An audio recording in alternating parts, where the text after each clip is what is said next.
Traveled to Georgia, Monroe, Georgia. We're looking the car over. We're looking at all the spots, all the areas that need work. You know, me and my wife's talking and she's like, you think you can fix this? Behind me is my wife's 240z DATSUN. And mind you, when we're looking at the car at the guy's house and my wife's like, do you think you can fix it? You think you can fix all this? And I'm like, and I thought I could fix it. I thought I could fix it. I thought I could fix it. Thought I could fix it. Heck yeah! I got this. I got this. Now mind you, I've never did a build of this magnitude from like basically nothing to the extent that we're gonna try to build this to. Do I regret telling my wife I could fix it? No. That's the funny thing about me is I don't regret nothing. It's not even funny. That's not funny. I can fix it. Yep, I can fix it.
My first regret would have to be when I saw this thing on Marketplace and hooked up the trailer to go pick up this thing. I think the metal is cursed. It's cursed. It's cursed. And I've heard rumors about what they made these things from. It's gotta be true.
So those little butt weld connector things, I actually forgot that I had these.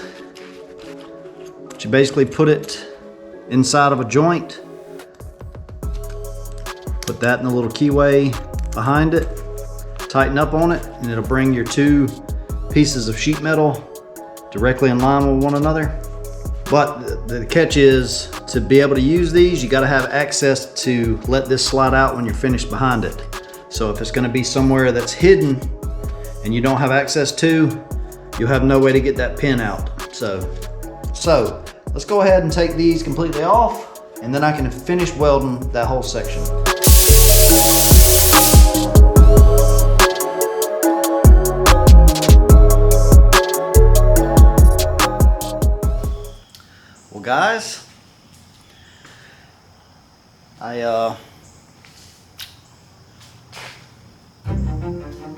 Everything's going great. Based on the looks of it, my garage either almost caught on fire or I've been trying to do painting or priming. Primed it. To say it was a epic fail might be an understatement.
Section right here was literally the best section on the car as far as when we uncovered.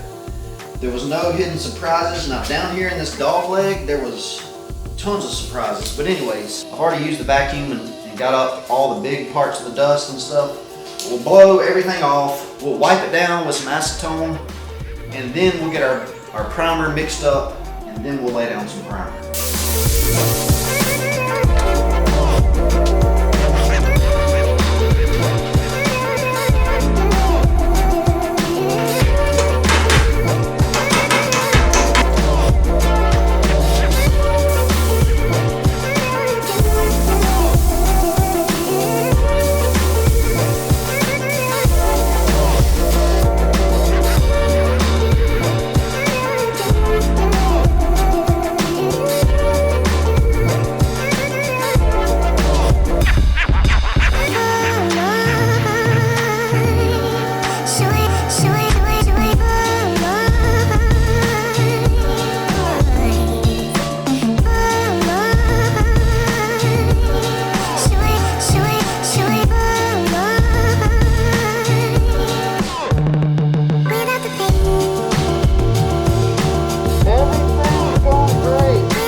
it definitely wasn't all negative. Priming the car definitely lets me see some pinholes that, you know, in my welds. It's kind of hard to see. When you start adding primer, you can see the little dark spots. But the great thing is the smooth, finished, nice areas of the car, like this dog leg area that I reconstructed, this lower part here, inner door jamb. I mean, all that's gonna look nice. Obviously, I'll go through and seam seal the welds and all that. And yeah, this line right here on the car, that line right there on the car is sexy. Woo!